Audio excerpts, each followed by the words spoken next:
Hey y'all, I'm T the Brand, expert lash artist and coach. Welcome to my channel. In this video, I'm going to be sharing with you guys 5 tips to help you avoid the biggest mistakes that all beginner lash artists make.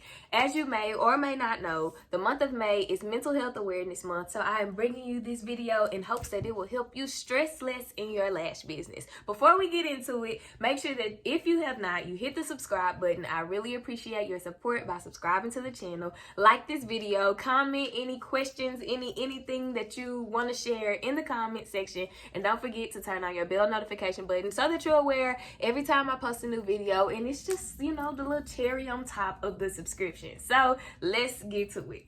Alright y'all, so one of the biggest mistakes so many beginner lash artists make, myself included as a beginner lash artist, is moving too fast out of working from home and getting a suite. Whether you're renting it, leasing it, booth renting, whatever the case may be, you can't afford that. And that's just that on that. When you think about it, you may do a couple of services, make a couple of $100, and you feeling great, and you're feeling like, okay, this is going to be a norm. But in reality, you don't know how to make that a norm. You may not know how to market. You may not know how to brand your business, and those things may sound overwhelming, underwhelming. Either way, they are super vital to the consistency of your cash flow. So you want to make sure that you are having all of your systems, all of your everything you can put in place before you jump out and move into a suite. A suite adds another bill, and if you can't afford that bill and your own life on the lash money that you make, you do not want to move that fast and move into a lash suite. A lot of artists may feel like, oh, people don't want to pay you as much when you work from home or whatever, and that is so not true. As long as you are creating a space where they can come and be comfortable and have a great lash experience, people are going to pay you what you are worth. Now, you can't be trying to charge $200 for a set and you only have 2 weeks of lash experience. No, get your game up, spend time practicing, spend time messing up, because you are going to mess up and you are going to mess people up. So you just have to take your steps through the process like everyone else does, and you don't want to prematurely add more of a financial burden to yourself in the beginning, and you're not even making enough money to be able to sustain it. I know it sounds good. I know it looks good. A lot of people, we love to post when we get our new spaces and have the boss look to it. But look, looking like a boss and moving like one are two completely different things. So one of the things that I would seriously recommend, of all the things on this list, that's probably number one for a reason on the list, but I totally recommend, completely recommend that you stay at home and lash, save your money, learn how to do payroll for yourself, learn how to budget for your supplies, budget for your tools that you may need, whatever you need to budget for. Learn how to budget to save. That's, ooh, Lord have mercy, that was a thing for me. Still is kind of a thing, but we're working through it. But don't jump off the porch from home to a suite because that's what you think you're supposed to do, or that's what you see everybody do. It's not the answer. You may succeed at it and you may not succeed at it, and it ends up costing more artists than it does help more artists in the end of things. So yeah, stay at home for as long as you can until your books are full and overflowing and you need to move somewhere else and all of that good stuff. So that's tip number 1. Tip number 2, save some money. You do not need to buy all of the expensive equipment to get started. That was me as well. I wanted the best bed. I wanted the best light. I will not include, now this don't apply to your tools and your lashes. Lashes, glue, tweezers, that stuff like that, get the best of that, because in the end you're gonna, well, not even in the end, shortly after you make cheap purchases, you're gonna have to keep making more cheap purchases, and then that stuff adds up when you could have just bought some quality tweezers, quality lashes, and then you end up with all these supplies that you're not gonna use, and you've wasted money. So when it comes to your tools and your supplies that you're using, that's another thing. But buying your lights and your decorations for your room or your area that you're lashing in, the bed, get that bed off of Facebook Marketplace or Amazon, somewhere very inexpensive. As far as lights, you don't need the $275 Glamcore light when you're starting out. You're just starting out and you don't have $275 to just be playing with, because you need to replace some lashes, I'm sure, or something else in your business. Making sure that if you are going to LLC, that your LLC, making sure that you're saving for your taxes, because you may have to pay some taxes in the end, and that's just real stuff. Saving for, I don't know, whatever else you may need to save for. But definitely don't go out and buy the top of the line stuff. Get you a nice little $89, $90 ring light, 18-inch ring light off Amazon, and keep it pushing. You're going to be just fine. That light is big enough, bright enough for you to be able to see what you need, and invest in the amazing stuff later when you have consistent income. And that's just that. So that's tip number 2. Tip number 3, learn to market and brand.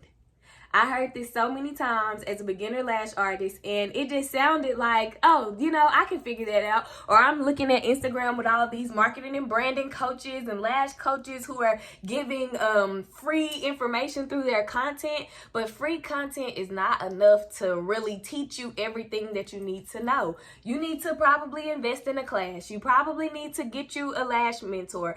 And there is nothing wrong with that. Everybody has to start somewhere. And there should be no point in your lash career that you do not have a mentor. I have a mentor. And it's just to help you, to guide you, because people are always further along the road in the journey than you are. And so to help you avoid some mistakes, help you save some money, help you stress less in your lash business, get you somebody to sit up under and learn from. Marketing and branding is the only way you're going to grow your business. It's not just posting a picture on Instagram saying book now, or posting a picture saying volume decurl 16 millimeter lashes. That stuff, people don't even know what that means. So they really don't even care. And they're looking at your content and they're just scrolling. They're not going to book with you just because you said book with you. You have to learn how to share content in a way that people will receive it and make people want to book with you. So that is why learning from someone is so important. Invest now.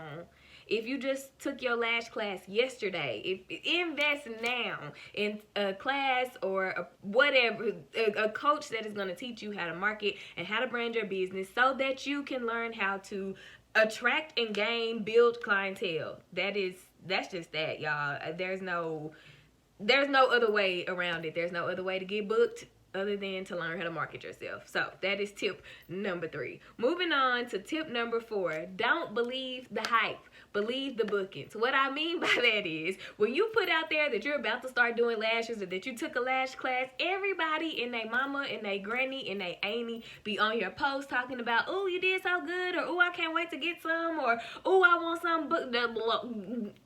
Don't none of that mean nothing until they send a deposit. In the beginning, so many of us, we get super excited about people saying that they're going to book with us, and then our feelings get hurt because they don't book with us. So do not believe it when people start telling you, oh, I'm about to book. Even now, as an experienced lash artist, when people are like, oh, I'm about to go on your site and book right now, I don't pay that no attention until I get the notification that you have booked and paid a deposit, because I just remember the feeling of hoping and wishing and waiting and being excited that people are going to support you. And you don't need that false support draining your energy. You don't need it making you feel like your value is less than what it is, or that you're worth less than what you are. You don't need none of the insecurities that come along with the lies that people are going to tell when you put out there that you're doing lashes. So again, that tip was, don't believe the hype, believe the bookings. When people book, that's when you celebrate, not when they tell you, I'm about to book with you. So my last tip is to be realistic, but believe. When I first started with my first lash mentor, I was dreaming big, y'all, like real big, like on the money making end of it.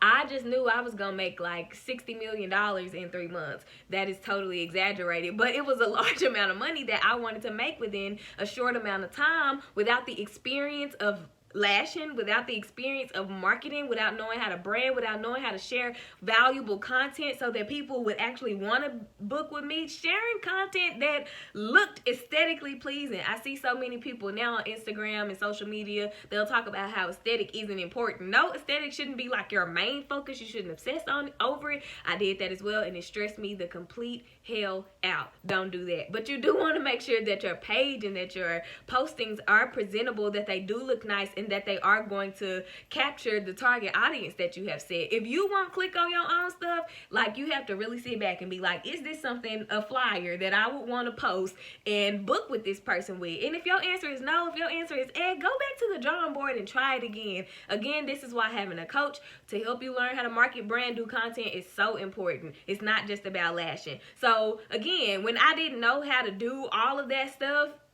I had a really huge goal, but it was not realistic at all for the skill set that I had. Should I have not believed in myself to be able to reach that goal? Absolutely not, because today it is totally possible, but I have more knowledge now. And so that is why I'm encouraging you guys to be realistic, to get under somebody to help you, so that your lash journey is easier.